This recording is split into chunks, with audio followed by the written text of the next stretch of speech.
bad cop, which is okay, just told me we're being recorded. But I'm also reading from prepared remarks. So everyone, we'll follow the rules and we'll get through this together. A few notes to help us enjoy this event. First, please stay muted unless you're a reader. Please keep your microphone off. That said, we do want some engagement, so please feel free to use the chat function. You're also welcome to use emojis or the ASL sign language for applause, the ASL sign for applause, which is this, right? This is the applause. We do want you to feel engaged. We just don't want everybody talking over one another. So please stay muted if you would. Okay. If you did not already have a copy of the journal yet, please take advantage of free shipping today. That means that it's actually kind of a considerable little bit of money off of it, the mailing expense. If you're an instructor, we can get you sets of the journal for your classroom as well. Just email us, drop us a note, whatever. If you're interested in submitting for the Founders Prize, it opens on August 1st. This year's judge is Cyrus Cassels, who's the former poet laureate of Texas, and he's published, I think, 10 or 11 books of poetry, including 2 or 3 books of translations at this point. So send us your work, please. It's open from August 1st to September 30th. Okay, so now I'd like to read Rhino's land use statement. We are virtually gathered in Evanston, Illinois, and in the greater Chicago area. The land we're on belongs to and was stolen from the Council of Three Fires, the Odawa, the Potawatomi, and the Ojibwe nations. Many other tribes called this land home, among them the Peoria, the Miamia, oh man, you guys would make me do this, the Kickapoo, the Ochetethi, Sakowin, Ocheti, oh, that was pretty good, Ocheti, Shakowin, and the Husik. Members of these communities continue to contribute to the life of this city and to the life of poetry, and we're grateful to be here. I'm going to put a link in the chat now if you want to scoop up an issue or extra copies of, hold on, I need to send it to everybody, extra copies of the upcoming issue. There it is. The issue looks beautiful. We're really in love with it and are honored to showcase it and your work. As always, it's been a labor of love. Thanks to everybody, really. Thanks to everybody for your support. Okay, we'll have everything ready to all the issues of the journal ready to ship by the end of July. But other than that, I think we're set to go. So that's it for me for now. Thank you so much, Colin. I'm going to ask Colin if he will kindly post a document in the chat. Here you will find the bios for our featured readers. Thank you for doing that, Colin. Please be sure to check them out. So after announcing each reader's name, I'll mention one of the many things we loved about their work that's featured in Rhino 2024. You okay, Colin? Oh, there it is. Great. Thank you so much. So there you can see the bios. And before I introduce our first reader, I also want to make sure to acknowledge and express appreciation to Stacy, Arezou, Mehrfar, who generously donated the cover art from her book, The Moon Belongs to Everyone. In this document here, you have a link to Stacy's website as well. Okay, just a reminder, each poet gets 7 minutes to read, and poets, if you can, please tell us where you're zooming from. We'd all be grateful to hear that. First up is Arah. Unfortunately, Arah is not feeling well tonight, but still agreed to read for us. So thank you so much for the extra effort. Hope you feel better soon. Arah's piece is Ophidiophobia, an exploration of legacy that truly surprises. It's a wonderful allegory for finding agency, for living with awe, wonder, and a sense of empowerment and interconnection with the world rather than fear of it. Thank you, Marcy. I'm reading in today from Hawaii. So it's a little bit of a swim away for most of you, but I'm glad to be here.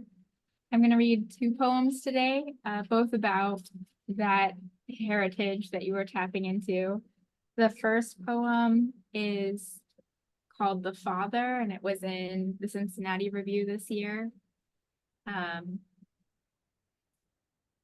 Thank you all for being here. The father.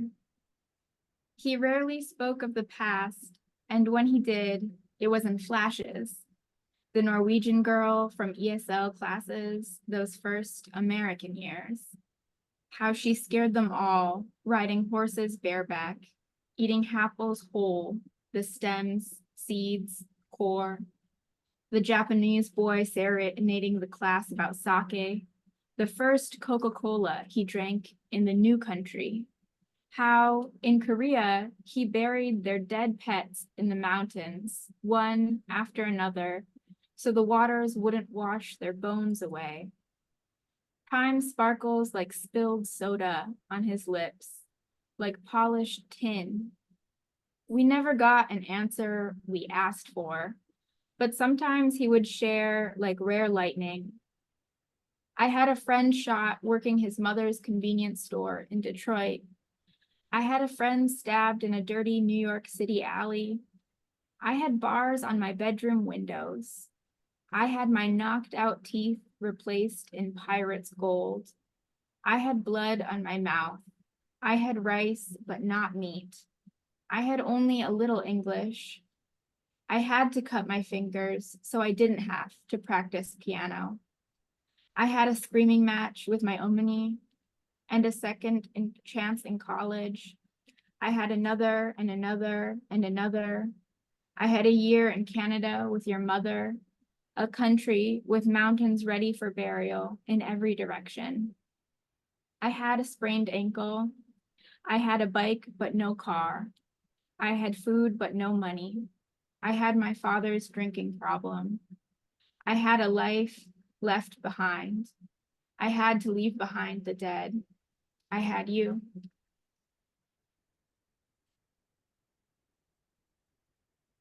And then the second and final poem for me is the one in Rhino, this issue called Ophidiophobia.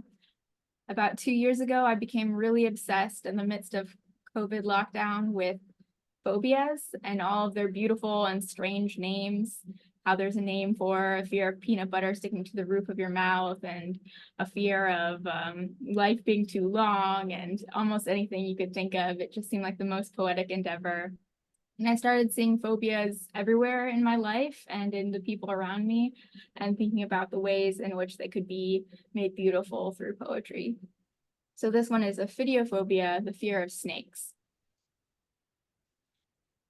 Great-grandmother, barefoot, daily crossed the river thick with water moccasins, cotton mouths, their open jaws like white-fleshed flowers. Her fear distilled across generations. Grandmother couldn't bear to hear the word snake. Fingernails digging into my arm. Is that an S word? We had to hide their twisted images. Dish towels thrown over Nat Geo covers. Gold-scaled bracelets concealed under sleeves. Zoo pamphlets tucked at the back of the bin. But not for my mother. Her garden gloves perfumed with earth, saying, pointing out a garter or ribbon sluicing through the grass, saying, save your fear for when you need it. And so I learned to find shining eyes and quick tongues sweet, to laugh at their puzzled faces. And one day, at a library exhibit, I was the only one to hold her, vast goldenrod python muscling over my shoulders. The teacher explained her lineage. I didn't listen. Palms smoothing down, soft buttercup scales. Thank you. Absolutely lovely. Thank you so much. Next up is Alejandro Lucero with 2 pieces. Jenga, which shows an incredible use of concrete form and mirroring with some surprising turns. And at the bottom, a unique narrative of grief with exceptional descriptions and disjointed in all the right places. Alejandro. Hey everyone. Marcy, thank you so much. Virginia, Colin, everyone at Rhino. It's such a privilege and big time honor to be in the journal. I've been reading Rhino for quite a while, and it feels great to be in the crash. I'll read both poems that Marcy introduced. I think I'll start with Jenga, and the title is Jenga Night with Missing Instructions. Below a falling axe is a moment of silence. A family split skull first makes every wood pile an excuse for separation in the name of warmth. I could never gather my family together in one room. I asked my parents all the worst questions before their deaths. Where can I bury the hatchet? In this poem, will you get to sleep? In stiff-jawed, eyelids hard, ball-laced. I lick my fingers to throw. We will still take turns tucking words into each other's ears to see who can say, I love you, the softest. Right until the air and our voices goes ghost. Isn't it here where I pat dirt above your urns? Our last game of reverse Jenga. How will we ever know the winner? Those warm walls between us. I wish I knew why we yanked at blocks that were never there. Why you never went looking for the rule book. I did not think to ask. I did not think to ask. You never went looking for the rule book. I knew why we yanked at blocks that were never there. Why the winner was those warm walls between us. Our last game of reverse Jenga. How will we ever know? Here isn't where I pat dirt above your urns. I wish right until the air in my voice goes ghost. To see who can say I love you the softest. Take turns tucking words into each other's ears. Hardball laced. I lick my fingers to throw stiff-jawed eyelids in this poem. Will you get to sleep before your deaths? Where can I bury the hatchet? My parents answered all the worst questions. My family together in one room. I asked for warmth I could never gather, an excuse for separation in the name of split skulls. Every wood pile makes a falling axe a moment of silence, a family below.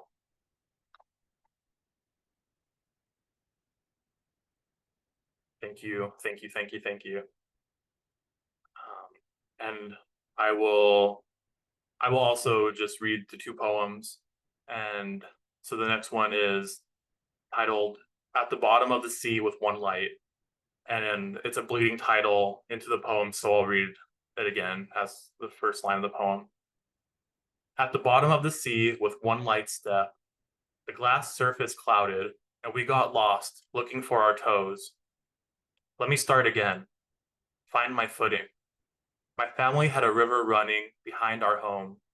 My sister and I packed the unraveling threads of old towels. Every summer we tried swimming those mud-mixed waters. We never learned the direction of the currents. Our parents joked she and I would become beds for dragonfly eggs, found headlocked in a bank of cattails. Let me start again. My family has since trickled down to 2. My sister and I tasted 2 droughts, turned wildfires, turned into 2 deaths. We watched a dry patch of sand absorb the bodies.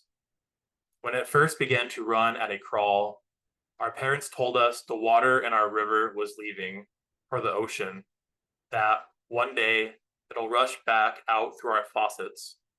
Scratched tongues and splintered gums, we're still spitting the sour copper of our cotton mouths at the shower floor. Let me start again. My family never got to sit on the beach together. Statues still underwater, souls cemented to a sunset. Thank you all. Qué lindo, bravo, thank you. That last one was very powerful ending. Next up is Inan Mayis Arezou.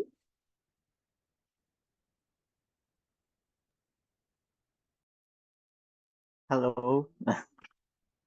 Tonight I thanks for this great publication and also for the event. And I'm joining here from Çanakkale, Turkey. It's on the northern Aegean coast, a coastal town. And the poem I translated for Rhino, it's by Asaf Halit Çelebi, a Turkish poet from the beginning of 20th century. First, I'll read the Turkish, and then I'll read the English translation. Tahtadan yaptığım adam. Tahtadan yaptığım adam ne yemek yiyor, ne konuşmak biliyor. Kaskatı gözlerle görünmez yerlere bakıyor. Tahtadan yaptığım adam hatırlıyor ki bir zaman nefes alan ince ince yaprakları vardı. Toprağı iştiha ile yiyen, liften, ince ince ağızları vardı. Tahtadan yaptığım adam ağaçtan uzaklaştı ve insana yaklaştı. Yazık ki ne insan oldu ne ağaç. So that was the Turkish, and now the translation. The man I made of wood. The man I made of wood neither eats nor knows how to talk. With rigid eyes, he stares into the unseen.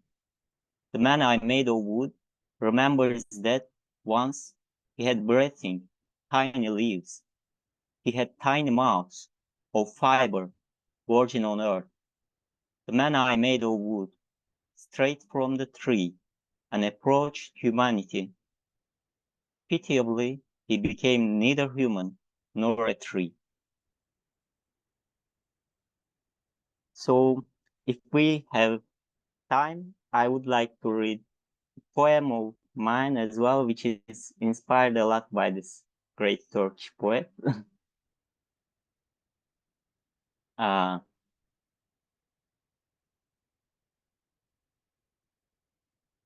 Farewell from the cottage. O acacia, thou art sick. A worm in your trunk eats your heart out, and a pecker with a red and black chest tries to take it out. Rat-tat-tat, rat-tat-tat, rat-tat-tat. Do you hear it, Solomon? A simple cottage blooms in the heart of space, a temple, a shrine for the end of days.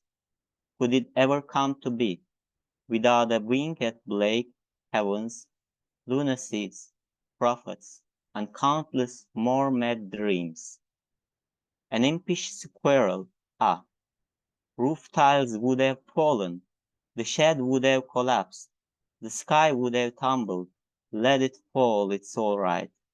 A squirrel moves about on my rooftop for the sake of finding his stored walnut. Oak tree with its divine leaves shakes in the breeze. Resilient acacia's 1,000 twigs should in return for a simple cut. Axe stuck in wood, fire ablaze with visions, reflections, and wonders. Under the starry cover of night, fate takes flight. Don't even ask. Oh man, thou art sick. You are going to live once more.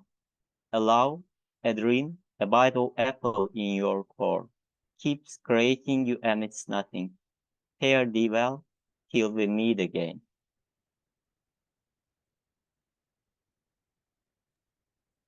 Thank you so much, Inan. Lovely work. And please pardon me, I was so excited to hear you read in Turkish that I didn't read one of the many things that we loved about Man Made of Wood. We thought that, at least one of the rhinos thought, the piece evokes a surreal explanation of self, of alienation and liminality, and it is, of course, open to an array of interpretations. I just loved hearing it in Turkish. Thank you so much for reading both. Okay, next up is Yana Kane, who also has two pieces in the journal. First, Coffee No Sugar, an absurdist gallows humor allegory for how horror becomes normalized, banal, and how we learn to react with irritation rather than outrage and fear. The second piece is Untitled, a theatrical invocation that demonstrates in its attempt to encapsulate in prologue the impossible task of the artist when confronting atrocity. Yana. So first of all, I want to say how grateful and honored I am to be included in this magazine. And I also want to thank my mentors. I'm a student in the MFA program at Fairleigh Dickinson University, program in literary translation. And so I want to thank my professors, Nina Proctor, Harvey Hicks, and Padma Viswanathan. The poem I'm going to read, I will read to you just the title and the first line in Russian and then read the translation. The poem is written by Sveta Beny. She is from Belarus. As most of you know, the country of Belarus is unfortunately currently ruled by a dictatorial regime. There were mass peaceful political protests in 2020 and 2021, and unfortunately they got very brutally suppressed. And this poem was written a couple of years after those events. And I also want to say that I found this poem in a Russian language literary journal. In Russian, it's called Точка зрения. In English, it's called View.point. It publishes poetry of witness, contemporary poetry written in Russian all over the world. And it also has a robust translation section. So if you're interested in this kind of poetry, you can read English translations.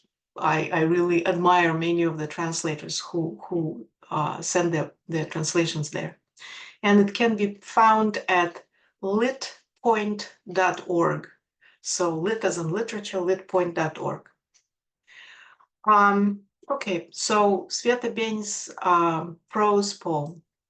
It's called in Russian, Кофе без сахара, and in English, Coffee, no sugar. The first line in Russian is «Если я не буду заваривать кофе целый день, говорит женщина из кафе».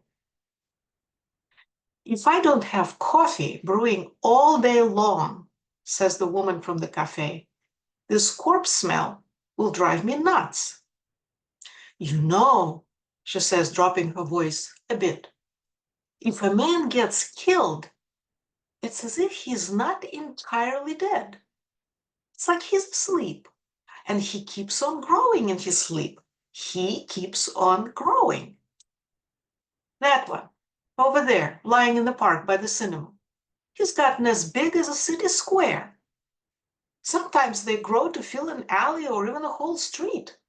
My husband works in the trolley bus depot. He says that they have to keep changing the route because there's one lying over by the subway station. My husband says, we keep trying this and that to get around them. Just look at the mess you're making. Can't you just let people go about their lives? What do they care? Just lie around and keep growing. Mark my words, says the woman from the cafe as she wraps a teaspoon on the tabletop, calling attention to her words. Soon, things are going to get so bad that the city will run out of room for the living. Well, my son-in-law, he's a doctor in municipal number 3, says the woman who wipes the trays. So he told us that you can get used to not breathing at all. You can't smell the death stench. It's nothing new, says the woman from the cafe. My daughter's a student at the teacher's college. Over there, stopped breathing 2 years ago. Do you want sugar in your coffee? And I would also like to read translations of a couple of short poems by a poet, Dmitry Bliznyuk. His name is Dmitry Bliznyuk, and he lives in the city of Kharkiv in Ukraine. Both poems are untitled. The average speed of war is 57 deaths per hour. The ghosts will enter you like wood smoke turning back into trees, while sucking the gray light from your eyes. And second poem. Periwinkle Volkswagen next to a bombed out school, parked there for months, since the first days of the invasion, is now covered with pigeon droppings, as if the souls of the slaughtered school children begin every morning in paradise by dutifully brushing their teeth and spitting out the toothpaste on the car's hood and roof. And I have another minute. Oh, and I want to mention that both these poets, as well as a number of others, are going to be featured in an anthology called Dislocation. It's an anthology of translations of Russian language anti-war poetry. Again, I'm very honored to be one of the translators there, but a lot of excellent translators and poets. And it's supposed to come out this year from Slavica Press. And the last poem is my own, and it's dedicated to Bruce Esrick, who is my husband, but he also is my English language editor. It's called The 10th Sister. She has a family resemblance to each of the myth-crowned 9, yet blends in easily among the mortals, an owlish, quiet woman, neither voluptuously young nor venerably old. At first, I didn't recognize her visitations, just went where she led me and didn't know that I followed a call. With time, I understood. Translating poetry takes more than wordcraft. Hard work, persistence, are the invitation, the prayer for her gift, that sudden gust that lifts a poem's substance across the chasm of the impossible. But there's no summoning her at will. I used to think that her soft-spoken manner came from a soft temperament, a sheltered, bookish life. I was mistaken. Now, when translation is a search and rescue mission, when I'm stumbling, calling for the living amidst the wreckage of a language torn by war, when I'm among the ones who are listening and digging for the voices buried by landslides of deception, choked by grief, her purposeful presence steadies my shaking fingers as she hands me a needed word, a phrase. Here, try out this one. Thank you.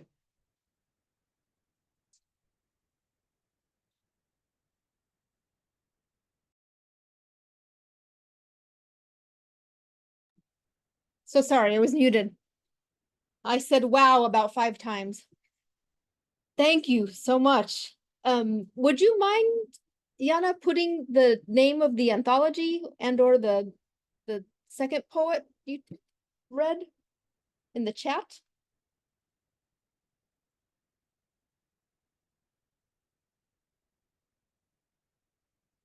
Thank you for that. Much appreciated. It's wonderful to hear these read aloud. It's just a completely different experience of the poems that, you know, we have only seen on the page. Next up is Maurya Kerr with Give, a bringing together form and content in a braided, resonant, definitional narrative. Great, thank you. It's Maurya. I'm so sorry, Maurya. That's okay. Pardon It's me. a hard name. It's a hard name. Yeah, just want to say thank you to Rhino for including this poem in this issue. I've been working a lot on poems around abandonment and adoption. I was adopted in a transracial adoption, so I'm doing a lot of content around that. And this poem does have racially violent language, just as a trigger warning. And it's a definition poem, so it's called Give, and I'm giving a lot of different definitions, possibilities for the word give in the context of this abandonment and adoption. Okay, give. Verb, past gave, past participle given, gerund giving. 1a, transfer the possession of something to someone. It costs a birth mother nothing to give up her baby for adoption. B. Hand over to. She was given an epidural prior, sips of water during, papers to sign after. Her father always said, with a snigger, give a nigger an inch and he'll take a mile. Give him enough rope and they'll hang themselves. C. Pay. Adoptive parents must give large sums of money to adopt a newborn, with prices varying according to its racial composition. D. Used to express intense desire, hyperbolic. She'd have given her eye teeth to be loved by him. E. Entrust. She gave the baby into the care of strangers. F. Sacrifice for a purpose. She gave the baby into the care of strangers. H. Consent to have sex with someone. Although her parents assumed otherwise, she had given and would have kept giving herself freely to him every dusking night, every dawning morning. When he told her he wanted them to make love, at first she demurred and just gave him head, but soon enough gave herself up to pleasure, to abandon. 2A. Cause to have. Her growing belly gave her pause, wonder, and sorrow, at times giving way to rage. B. Bestow. She secretly gave the baby a name, telling not one single soul. Her father had gone out of his way to get that nigger boy out of the ghetto and give him an education, and this is how he repaid him? Her parents had given her everything, and this is how she repaid them? But they also secretly, separately wondered, her father, after drinking, which, unwilling to give up alcohol, would soon enough lead his heart to give out, if maybe he had given her too much leeway. Her mother, after reciting the rosary, if maybe she hadn't given her enough love. Her older brother said if she brought that black bastard baby home and gave it the family name, he would disown her. It became more and more difficult to give thanks to God. In time, the newborn was baptized and given a name by her new family. C. Assign a score to. He said that for a white girl, she was pretty good in bed. She gave as good as she got. Gave her a 7 out of 10. D. Allow us a specific amount of time for. She was given 3 days to sign the papers. Do not give the new unwed mother occasion to nurse, archaic to give suck, the newborn. E. Pass on. Her father told her that niggers would give you cooties if you touched, swam in a pool, or ate with them, and that fucking them would give rise to a monster. She gave a sigh of relief when she saw the baby, its beauty. F. Communicate to. She wished to give the baby a message of some kind, something to hold on to, the most secret of secrets two beings could have, but didn't know what to say. 3. Utter a sound. She gave one keening sob as the door closed and was flooded with misgivings. B. Present an appearance of. When she told him she was pregnant, he quietly nodded, but later, when she told him that she loved him, he became silent, giving no sign of reception or reciprocation. 4. Emit an odor, vapor, or something intangible. He gave off a different kind of heat than any of the other boys she knew. 5A. Pledge. He had given her his word, but it turns out that words, in the heat of flesh and sin, were touch and go. She waited for him, but soon enough gave up. It wasn't until decades later that she would burn all his letters. It wasn't until decades later that she would realize there would be no getting over giving birth only to give the baby away. B. Say as an appropriate response. And that boy had the audacity to give a white man sass. 6. Reveal something. She stayed at home until her body began to give her secret away, at which point her parents sent her away. The younger siblings weren't told the truth until long after the baby was long gone and given away. Some were never told. 7. Yield. She gave in to the pressure to bear down. She gave in to the pressure to give the baby up. The baby was not one to give up, nor was she given to bouts of crying. Once she realized she was on dry land and alone, she became quiet, giving no further trouble. Thank you. That's it. Thanks. Thank you. Such a powerful reading. Yes, I agree with what Anna wrote in the chat. Beautiful and devastating. Thanks again. Next up is Mike Puican. Did I nail it, Mike? Did I get it? That was 100% nailed. 100%. Yes, how Awesome. about that, huh? Yes, thank you. Mike is actually the only featured reader from Chicago. Represent. Woo, go shy.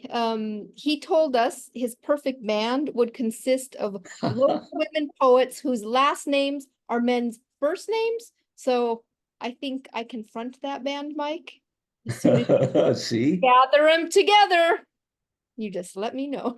Sure. Mike will be reading Then It Starts to Rain.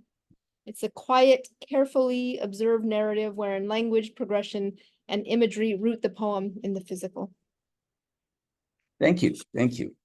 I'm going to start with something I've never done. I'm going to read a poem that I wrote today. It's called After Rain. Verandas poke out from under the catalpas. The sun touches each leaf as it speaks in tongues. After what passes for thought, clouds in a puddle stir. Not so much finding my shape as being available to its change. Doors shape us like cookie dough in a press. Also mouths, these. I return to the starting point. The anchor is let go. Barges of coal parade in their slow float away. How long have you been drifting? How long have I? We stand at the service of each experience. Once I was a boy in this room. Once I was a man writing this. One life, one kiss.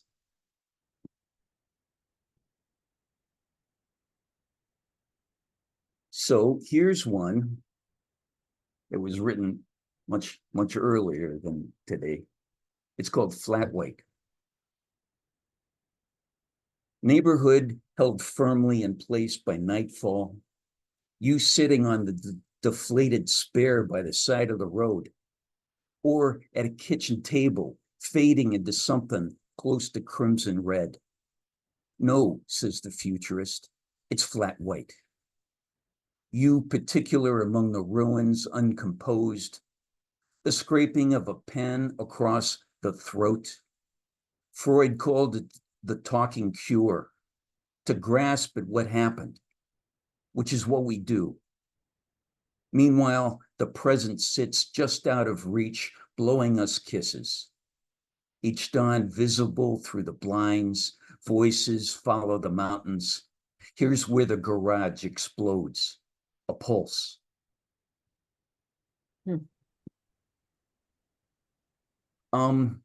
Before I read my poem, the last poem, the one that's in Rhino, I want to thank everybody at Rhino for all they do to support writers. This is really a beautiful and esteemed national journal as a result of the work of all these many people, and I feel honored to be in it. Thank you. The name of the poem in Rhino is Then It Started to Rain. A grasshopper on the truck hood looks out, as if to say, this journey has gone exactly as planned.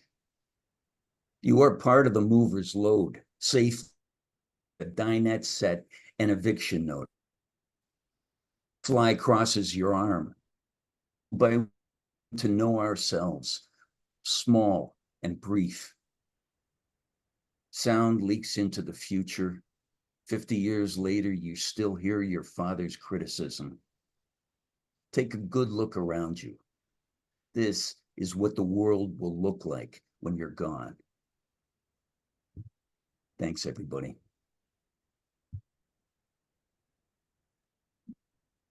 Thank you so much, Mike.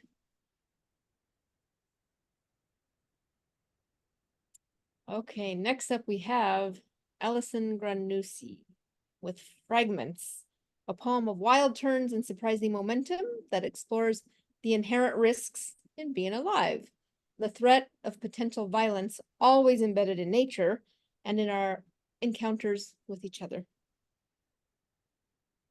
Thank you. Let's see, I have to unmute. Hold on. We can hear you. Oh, you can. Okay, I did unmute. Okay. Yeah, so thank you.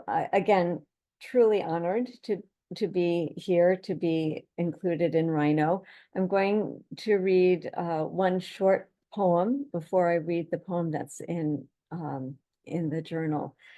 I'm going to start with a poem called They Say It Was Random. They say it was random. You're lying on the floor next to a good friend who a month ago found her husband dead. When you hear the soft rustle of pillow, like the one your mother used to swaddle you as a child, this one used by the man standing behind you to smother the sound of gun, a soothing cushion for him to cover his lover's mouth. When out of the corner of your eye, you see your friend arch her back, away from hard floor, then drop back. And in that flash, you instantly know nothing in life is random. It's true when your eyes are closed, it's dark. But when I opened my eyes, it was darker. This is how I learned to see. And now I'll read fragments. I want to thank all of my friends and mentors and teachers who are with us tonight, and dedicate this poem to my friend Anne-Marie, who is mentioned at the end, but not by name. Fragments. An eruption of starlings land in spring barren woods, their collective stillness sudden. When a sharp-shinned hawk, talons laden, flies in, carrying one of their own. To not be the next chosen, each remains motionless, fully alert. They stare neither there nor here, until beak picked clean, gizzard and heart eaten, the body of the bird drops like a pit into the snow. All at once the sky is flight. The hawk, once swift, now sated, sits fatly ruffled inside his feathered cape, fully focused upon the last branched starling. I would recognize that readiness anywhere. Slipping from dream into dark, before dark slips into day, words slip from somewhere into thought. The black cat does not cross any threshold without first bowing upon it. Why was I so afraid to walk with M this morning on his land? Here, in this place where I'm never afraid. He's such a good kid at 31. Still, fear of bodily harm invades. Even though I find him adorable, surely not capable. As we walk deeper in, we talk philosophy and the inner life. Still, a machete in his hand. He flirts. I like mature women. My bowels loosen. Last night, I had flirted. I like to be naked. M sits a discreet distance away. I cover my shit with rocks. Still, I prepare myself. This river in the Mexico forest may be the last thing I ever see. The small island of stones, the tunnel of trees, and the light. Amazing how fast the flies come. There are so many ways to enter the water if you are a bird. So many birds to enter if you are a fish. Last night, I dreamt I was with a machete beheading one person after another. It was the culmination of their own spiritual path, the act of sending them to their own personal rapture. One woman smiled wide as I slit. It wasn't easy at first. I had to learn the exact pressure, the blade move, the lean in with my weight, how to leave behind my own distaste. Then it was easy. Did I say I practiced first on a mouse? That was hard. Everything needs water. First, the faucet. Next, the flow. Nothing so soft as water down the open throat. One bullet went through the exact curve of the parietal bone so as to graze the dura mater, but not grace the brain. The surgeon told me how tenderly he washed bullet fragments out of my skull. I didn't know about the other bullet or why I had a wound on my left finger knuckle until a friend, combing what was left of my hair, found fragments lodged in my occipital bone where my hands had been clasped when the bullets flew by. How tenderly, one by one, she pulled them out. I think someday I will find a boat-billed heron without you.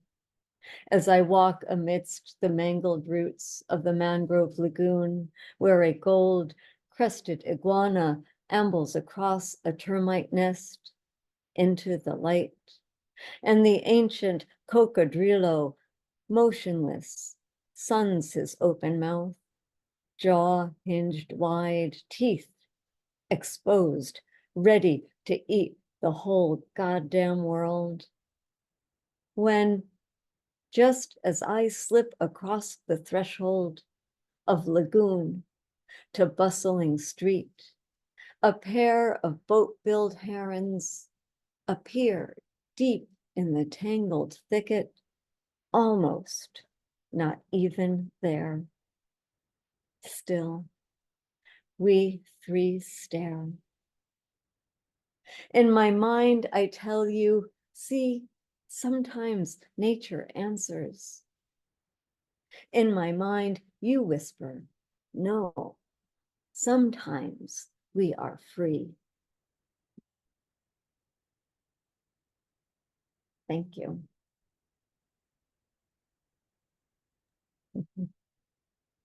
Thank you, Alison. Ay, ay, ay, another piece where we're hanging on every word. Incredible. Closing us out is Jessica Hincapie with God of the Gaps, a relentless exploration of the desire for connection connects this rollicking Founders Prize winning poem. Jessica. Thank you. Thank you all so much. Just also echoing the other poets, so happy to be here and to hear all these beautiful poems. It's been a really wonderful night. I'm going to read 2 poems. The one from Rhino is what I'll close out with, and I'll read the first poem from my book, Bloomer. It kind of is one of the poems that ends the collection.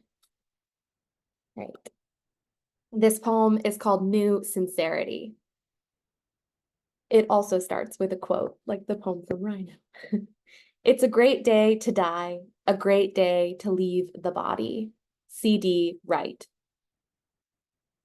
Today, the rain is only a mile away, and it will keep coming, says the weatherman. I read in a biology book that trees have linked root systems so they may share essential nutrients.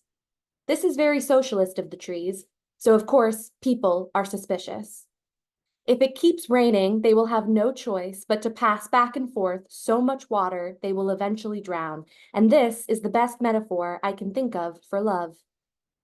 The famous poet says I cannot fit the entire world into a poem, no matter how many things I find homes for. But the famous poet does not know how small the world really is compared to this poem. And really, it's okay. I didn't believe either.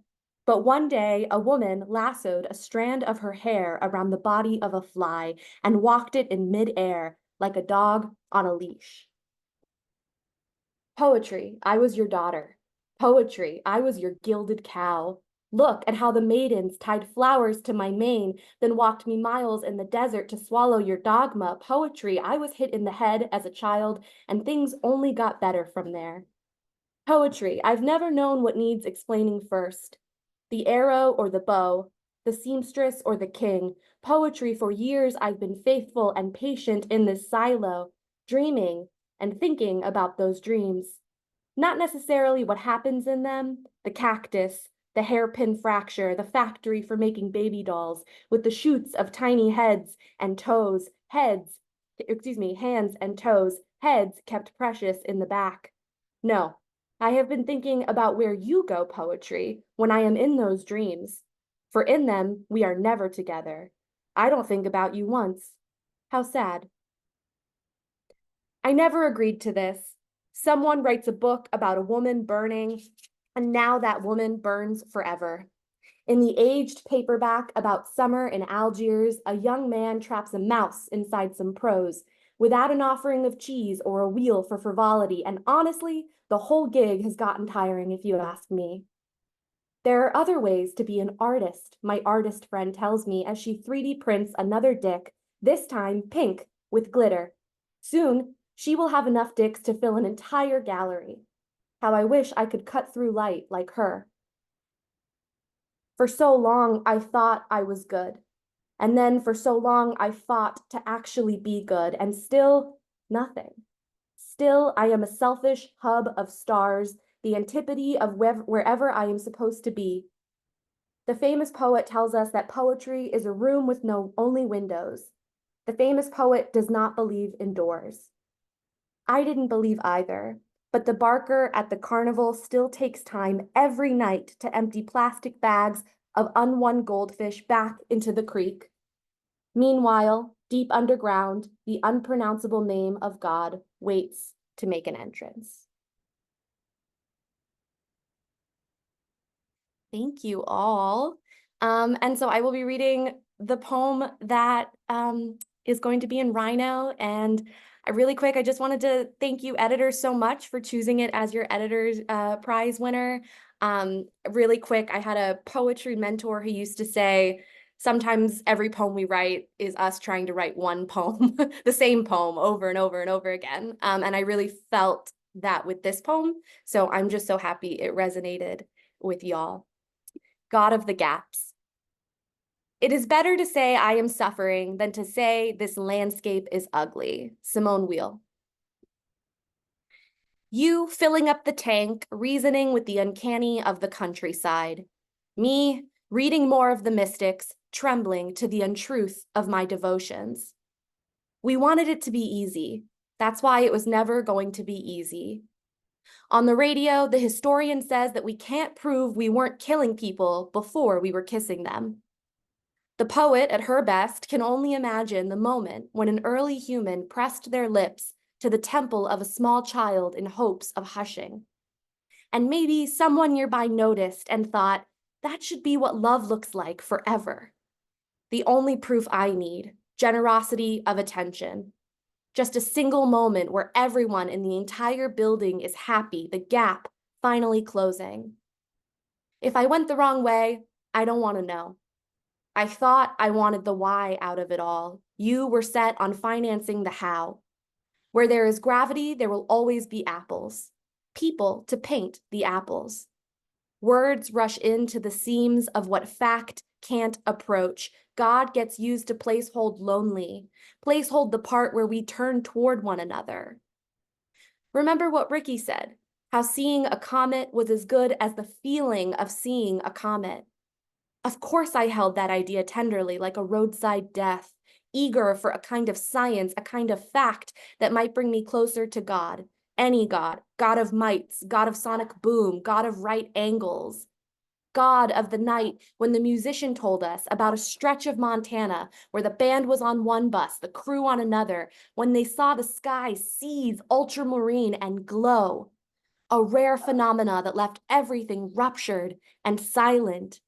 Until a voice from the bus behind crackled on the two-way walkie, "Are you seeing this?" That might be all I'm after, not a miracle itself, just the feeling of one. Maybe someone to say, "Yes, I see it too."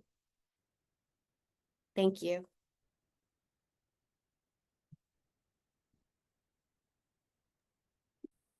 Wonderful. Thank you so much, Jessica, for tying us up, closing us out.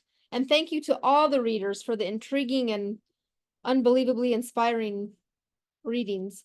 It makes me want to sit and write till 4 a.m. So don't forget to read more. Order Rhino 2024 at rhinopoetry.org. Okay, now that we're nicely elevated, I feel it's time to start our open mic. I believe we have time for 6 readers, and it will be first post in the chat, first up. So please put your name in the chat if you want to share a piece with us. And the first 6 people to do so will have the chance. Each person can read one piece, and Colin will be monitoring, right, Colin? That's right. Yep. Thank you so much. I think we have 4 so far. There you go. There's 5. Jennifer, Rebecca. One more. I think that Rebecca wants to read. Yes. So I think she's 5 and then Lenny 6. Just 1, Stace, 2, yes, there are 3, 6. 4, 5. Oh, so there's Steve Michael. Castro. Yep.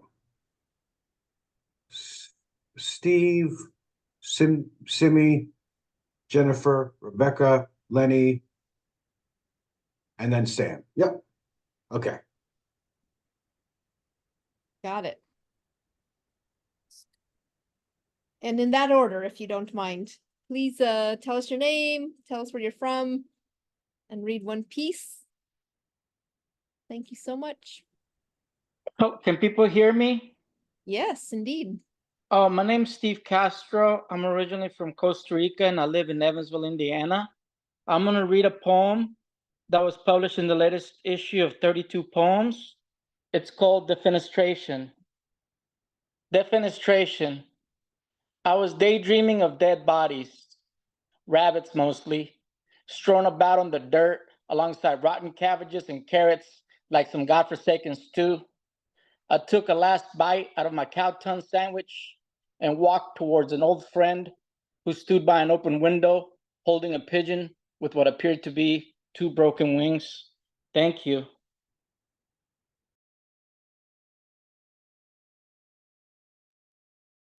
Thank you, Steve. Okay, hi, I'm Simka. I'm from and live in Evanston, Illinois. I don't think many people in the Zoom are local, but I'm gonna be reading at an open mic tomorrow night at the understudy, on Clark, if anyone is interested. But I haven't decided what I'm going to read. I might be reading this poem that I'm about to read, which is called My Father's Good Son.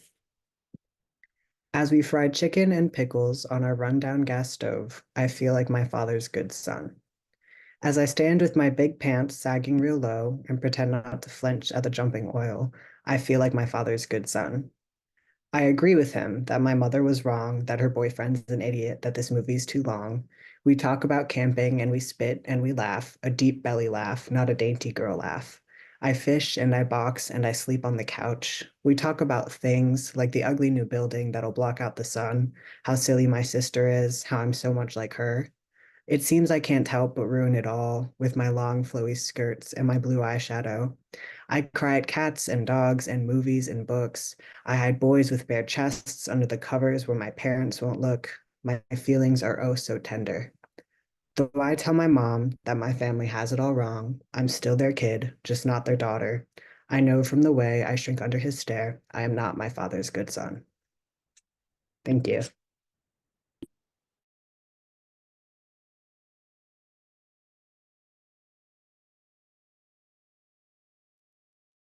Hi, everybody. I'm Jen Edwards, and I'm in Concord, New Hampshire. Thank you, everybody, for the reading. I'm really enjoying it, and I'm going to read a villanelle that's actually in this Rhino issue. So it's kind of a poem that's near and dear, so I'm happy to read it with you guys tonight. Learning Taekwondo with my tween son. Now I call a kinder man master. Shout loyalty to our country, our parents. Strike with the heel.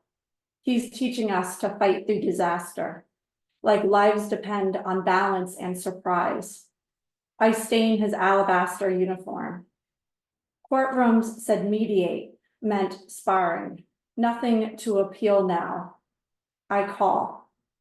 A kinder man, master says we're leaders and defense. He models chi, and after we make our bodies into knives. We're outranked. It's the ideal he's teaching us. To fight through disaster, a man masters warnings and meeting points, fake forecaster of prior reports. I was a storm, a steel, a backroom arm steel. Now I call a kinder man master, wanting stretching silences and new language, and we plaster ourselves to mats, shout, Ine, patience, mid-plank with zeal. He's teaching us to fight through. Disaster, it's me again, rank and receding like Aster, axe kicking faster, stunned by the return strike of my son, my soft-eyed ordeal. Now I call a kinder man. Master, he's teaching us to fight through disaster. Thanks.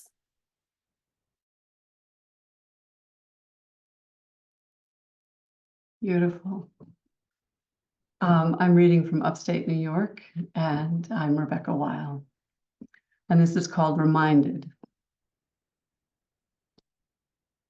Reminded.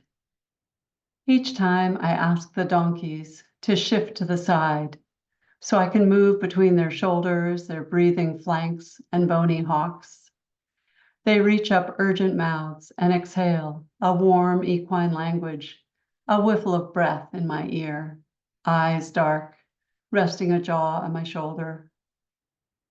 There is a conversation here, the breathy kind. I have no hold on spirit or what feels like belonging to something larger than ourselves, but believe it is here in moments like this.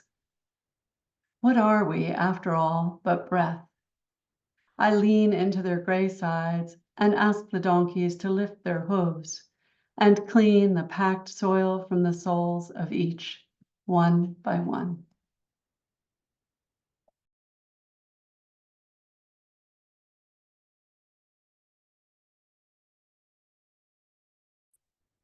Am I next? Is that, yeah. My name is Lenny Della Rocca from Delray Beach, Florida, former home of the Palm Beach Poetry Festival. And my poem is Deus Ex Machina. By the time the last of us heard it, none of it made sense. Still, many came out to see it, though nobody could touch it. It moved so quickly. There was something sweet in the air where it shimmered a little just before it vanished, before it put the sky in its pocket. There was a low hum in my throat, and the shine of it lingered like something metallic on the back of my tongue. Some talked like everyone knew what it was, a Latin phrase even fools knew, but I did not. By the time anyone saw it for what it really was, it was something else, something underwater, but still in the air. We weren't sure if it danced or had wings. Somebody said it was made of tinfoil.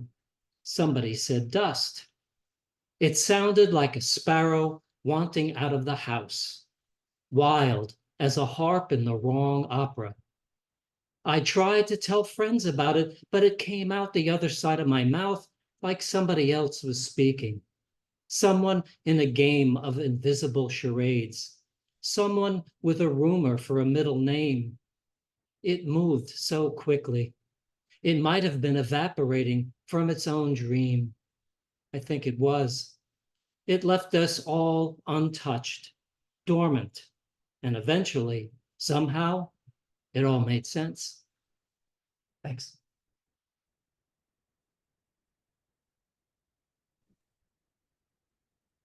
Just beautiful. Thank you. Awesome. Is there one more person who is going to read? I think I was game if you guys have space for one more. Great. Yes, please do. Okay. All right. I am going to be reading a poem that was published by Palette Poetry called After the Procedure. He's pasting me closed. Behind him, the biopsies are each blushing in their own vial. I struggle to keep my lips peeled back around the pistol of language. Not pistol, pistol. Not violent, but violet. Each word striking wide of its mark, yet marking time. My muscles picking neither fight nor flight. Instead, each hammerhead of each filament cocks, then drags tight. I contort under the torque of some socket wrench, ratcheting the hex tighter than hand tight. Hands tightened to numb. Arms a box, as a boxer's above my ribs. I narrate my lost feeling by feeling frantic. I'm at the surface where I am still drowning. My body is still around me. Thank you. Such a privilege to be a part of this lovely event. So thank you guys for having the open mic. Thank you so much. Yeah, it's absolutely uplifting. Am I missing? Great. It was. I think that was it. That was it. Okay. I just want to say this has been an absolutely delightful evening. And before we all go, Colin has some closing remarks, but thanks again. Completely inspirational. Much That was appreciated. wonderful, guys. It was a really great reading. I really loved the energy in here tonight. It was just like a lot of love, but also a lot of like really impressive work. I thought like kind of above and beyond, very high bar work that came out tonight. Remember to go to rhinopoetry.org if you want to check out the issue. And on that website, there's of course like going to be upcoming events, both virtual and of course around the Chicago area. So thanks so much everybody for coming. Particular thanks to all of our readers, Maurya, Mike, Alison, Yana. Who else am I missing here? I have a document that I'm not referring to because I'm a terrible host. Alejandro. Of course, Alejandro to take off, Inan, yeah, Alison, Jessica, yeah, of course. Thanks everybody so much. We look forward to seeing you at the next one. Okay. Everybody stay tuned. Thanks a lot for coming, everyone. Thank you. Have a great night. Thank you. Happy writing. Thanks, Ciao. everybody. Good night. Thank you.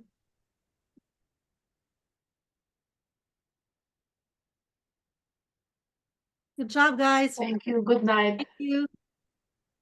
Thanks for hosting. Bye, everyone. Ciao. Thank you, Colin. Thank you. Thanks a lot, Thanks, Marcy. Marcy. You Thanks, did great. Colin. You guys did a great job.